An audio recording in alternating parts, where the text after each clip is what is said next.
کہ اگر میں تمہیں کوئی بات کہوں تو تم میری بات مانو. تو اس نے کہا کہ میں آپ کو یقین دلاتا ہوں کہ آپ جو کہیں گے میں ماننے کے لیے تیار ہوں. تو امام نے فرمایا کہ میری کچھ شرطیں ہیں. میری پہلی شرط یہ ہے کہ جو میرے باپ امام حسین کا قاتل ہے، 72 لوگ شہید ہوئے وہاں، لیکن میرا مطالبہ پہلا یہ ہے کہ جو میرے باپ کا قاتل ہے اس کو آپ میرے حوالے کریں. پہلی شرط یہ ہے. جب آپ میرے باپ کے قاتل کو میرے حوالے کریں گے تو ازروب شرع، شریعت مطہرہ کے حکم کے مطابق میں اس سے بدلہ لوں گا، اسے قتل کروں. دوسری شرط میری یہ ہے کہ کل کا آنے والا دن جمعۃ المبارکہ کا دن ہے، تو جمعہ کے دن منبر پر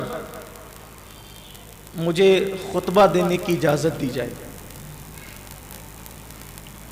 اور تیسری شرط میری یہ ہے کہ میرے ابا اور جو شہداء کے سر آپ کے پاس ہے وہ میرے حوالے کر دیں آپ، اس لیے کہ بہت گھما لیا ہے تم نے، اس کو بہت گھما پھرا لیا، بڑی بے حرمتی کر لی ہے. اب میں چاہتا ہوں کہ اس مبارک سر کو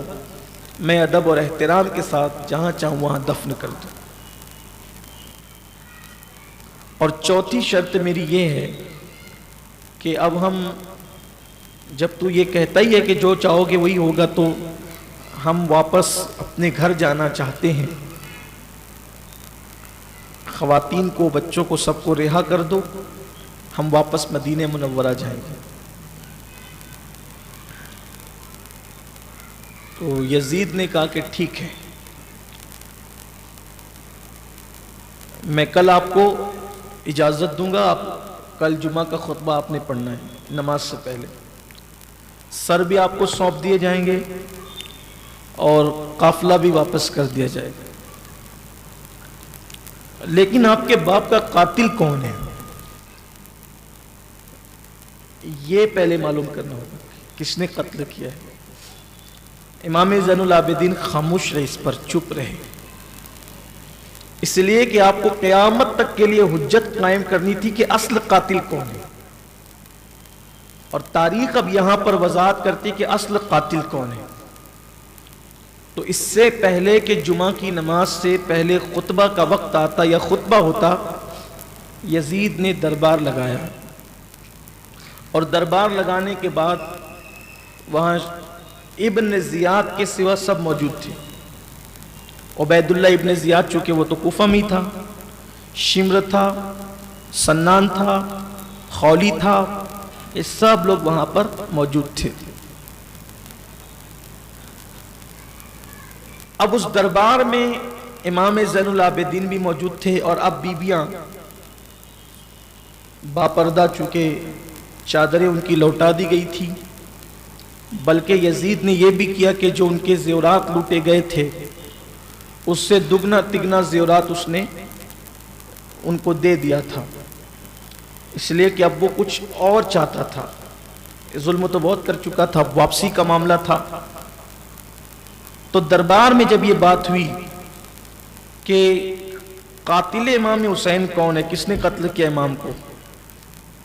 تو اس وقت یزید نے کہا جس نے بھی قتل کیا اس پر اللہ کی لعنت. تو کہا کہ قتل کرنے والا تو امام حسین کو سنان تھا.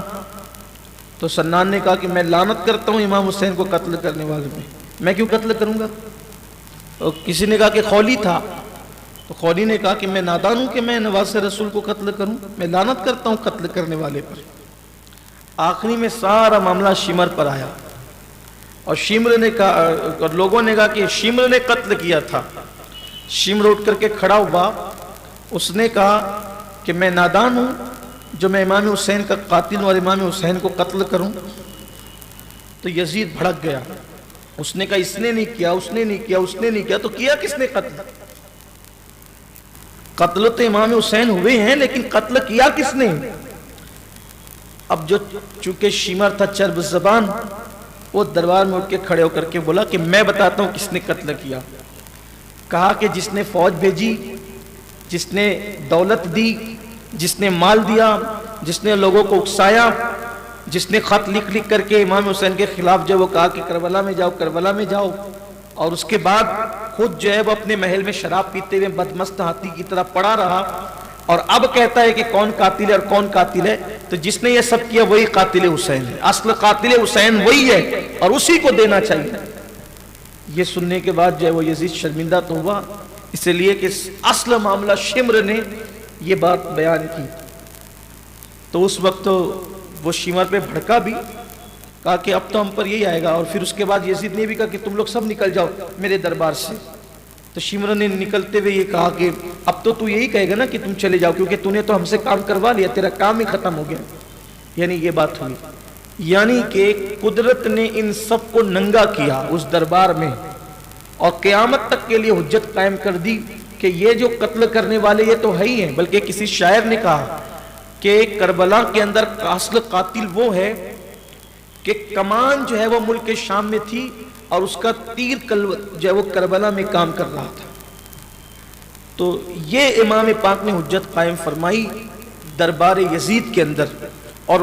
وہ خود دشمنوں نے اپنے منہ سے قبول کیا کہ اصل قاتل کون ہے،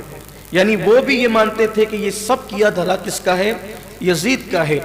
اب چونکہ وہ وعدہ کر چکا تھا امام کے پاس کہ میں قاتل کو آپ کے حوالے کروں گا، آپ جب ثابت ہو جائے گا، تو چونکہ کیا وہ اپنے آپ کو حوالے کرتا، سب تو ایک دوسرے پر لان تان وہاں کر رہے تھے، تو اس نے امام سے فرمایا کہ شہزادے زین العابدین، اب آپ کے باپ کے قاتل کا معاملہ رہنے دو، یہ شرط آپ کی میں پوری نہیں کر سکوں گا، البتہ یہ ہے کہ باقی کے 3 شرطیں پوری کروں گا۔ ایسے میں جمعۃ المبارکہ کی اذان سے پہلے نقارہ بجنے لگا۔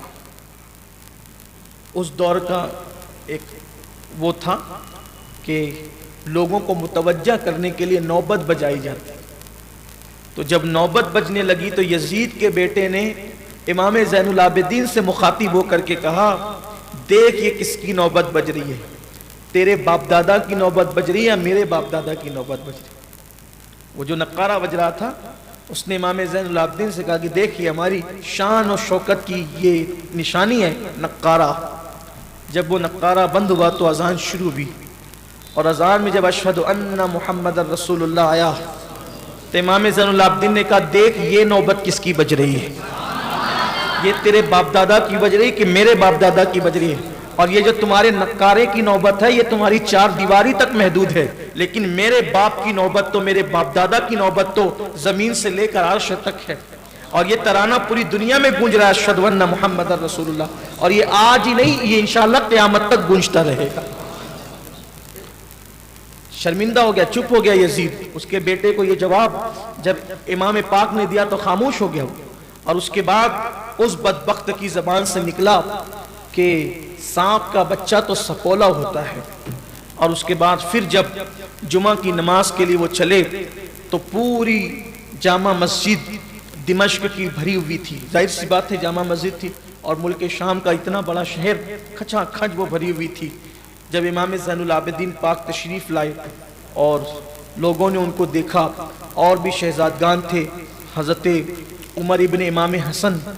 حسن کے صاحبزادے حضرت عمر، اور بھی جو شہزادے حضرت عباس کے صاحبزادے، یہ سب جو ننھے بچے تھے وہ سب تشریف لائے۔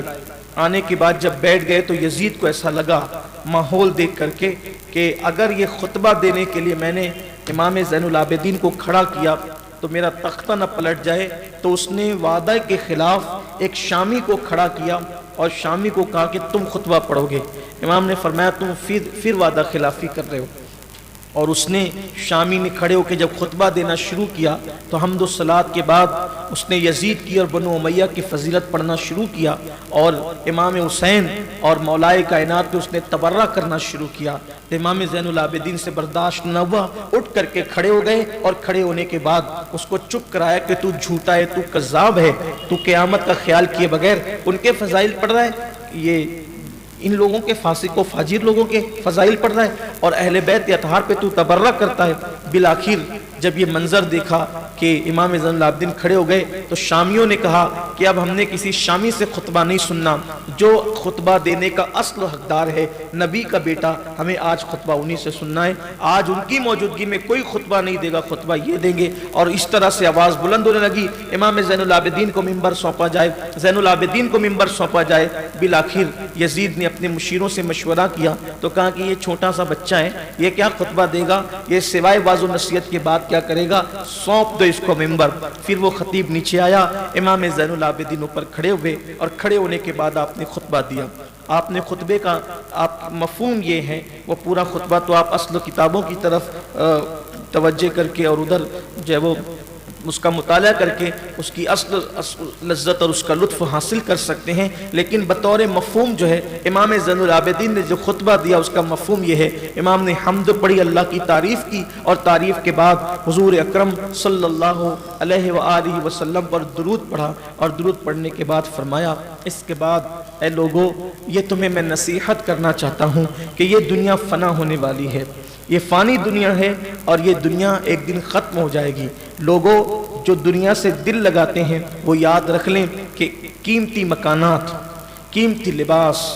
دولت، اچھے کھانے، یہ سب کے سب تم سے ایک دن چھوٹ جائیں گے، اور پھر تمہیں قبر میں جانا ہوگا موت کی لذت کو پانے کے بعد، اور تمہیں اللہ کی بارگاہ میں کھڑے ہونا ہوگا، اور اللہ تم سے تمہارے اعمال کے بارے میں سوال کرے گا۔ تم سے پہلے لوگ بھی دنیا سے چلے گئے جو تم سے زیادہ مالدار تھے، جو تم سے زیادہ خوبصورت مکانوں میں رہتے تھے، جو تم سے زیادہ خوبصورت لباس پہنتے تھے، تمہارے پاس جو دولت ہے اس سے زیادہ دولت اور سطوت ان کے پاس موجود تھی، لیکن موت نے آج ان کا نشان مٹا دیا، قبروں کا نشان مٹا دیا، ان کی ہڈیاں اور ان کے گوشت قبروں کے اندر گھل چکے ہیں، اور آج ان کا نام لینے والا کوئی نہیں ہے۔ یہ بے ثبات دنیا ہے، اس سے دل نہ لگاؤ، یہ دنیا میں کوئی رہنے کے لیے نہیں آیا، دنیا سرائے فانی ہے، اور دنیا سے ایک دن کوچ کرنا ہے، اور یہ دنیا میں تم نے جو کچھ کیا ہے کل میدان محشر میں اس کے حوالے سے جواب دینا ہے۔ اس طرح سے ناصحانہ خطبے کے بعد پھر آپ نے اب دوسرا رخ اختیار کیا، خطبے کو دوسرا رخ دیا، فرمایا جو مجھے جانتا ہے وہ جانتا ہی ہے، جو مجھے پہچانتا ہے وہ پہچانتا ہی ہے، اور جو مجھے نہیں جانتا، جو مجھے نہیں پہچانتا، وہ آج مجھے پہچان لے کہ میں علی ابن حسین ابن علی ہوں، میں حسین ابن علی کا بیٹا ہوں، اور میرا نام بھی علی ہے۔ پھر فرمایا کہ ہم وہ لوگ ہیں جن کی شان میں اللہ نے قرآن میں آیت تطہیر نازل فرمائی ہے، فرمایا ہم اولاد ہے خاتم النبیین کی، قائد المرسلین کی، طٰہٰ و یاسین کی، اس کی اولاد ہے جس پر سورۃ البقرہ نازل ہوئی، اس کی اولاد ہے جس پر قرآن مقدس نازل ہوا۔ ہم ہی منا مزدلفہ اور عرفات کے شہزادے ہیں، ہم ہی ملتزم اور مقام ابراہیم اور صفا مروہ کے شہزادے ہیں، ہم ہی چائے زمزم کے شہزادے ہیں۔ یہ عرب کی خاص بولی تھی، اس لہجے کے اندر جو ہے اہل عرب کلام کیا کرتے تھے، یعنی اپنے آپ کو شہروں سے اور شان والی چیزوں سے منسوب کر کے جس علاقے کے وہ ہوتے تھے وہ بیان کرتے تھے۔ فرمایا ہمارے نبی پر، یعنی جن کی ہم اولاد ہے، ان پر اللہ تبارک و تعالیٰ درود نازل کرتا ہے۔ جبریل امین جس کے خادم ہیں، جو صاحب براق ہیں، ہم اس کی اولاد ہے جس کے لیے قرآن نے کہا ثم دنا فتدلی فکان قاب قوسین او ادنی، ہم اس کی اولاد ہے قیامت کے دن جن کے ہاتھوں میں لواء الحمد دیا جائے گا، ہم اس کی اولاد ہے جسے قیامت کے دن مقام محمود عطا کیا جائے گا، ہم اس کی اولاد ہے جس کو انا اعطیناک الکوثر کہہ کر اللہ نے ساری کثرتیں عطا فرمائی ہے، ہم اس کی اولاد ہے جو سارے نبیوں کا سردار ہے، ہم اس کی اولاد ہے جس پر سرداری تمام ہو جاتی ہے، جس پر فضیلتیں تمام ہو جاتی ہے۔ اپنا تعارف کیوں کرایا، اور کرانے کے بعد جب آپ اپنا تعارف کرا رہے تھے تو تعارف کراتے ہوئے امام علی مقام نے جب یہ گفتگو فرمائی، فرمایا ہم اس کی اولاد ہیں لیکن اس کے نواسے کو بے دردی کے ساتھ وادی طف کے اندر، اس کو طف بھی پڑھتے ہیں، وادی طف کے اندر میرے بابا امام حسین کو بھوکا پیاسا شہید کیا گیا۔ صبح سے لے کر شام تک میرے بابا نے جو ہے وہ لاشیں اٹھائے، لاشیں، اور میرے بھائیوں کو اور سب لوگوں کو قتل کر دیا گیا، شہید کر دیا گیا، ان کے لاشوں کو بے گور و کفن پڑے رہنے دیا گیا۔ اس طرح کی بات کی تو پوری مسجد کے لوگ دھاڑے مار مار کر رونے لگے، پوری مسجد رو پڑی اور لوگوں کی چیخیں بلند ہونا شروع ہوئی۔ امام بولے جا رہے تھے اور لوگ دھاڑے مار مار کر روتے جا رہے تھے۔ لوگوں تم نے ترس نہیں کیا، فاطمہ کے جگر پارے کو، فاطمہ الزہرا کے شہزادے کو شہید کر دیا گیا۔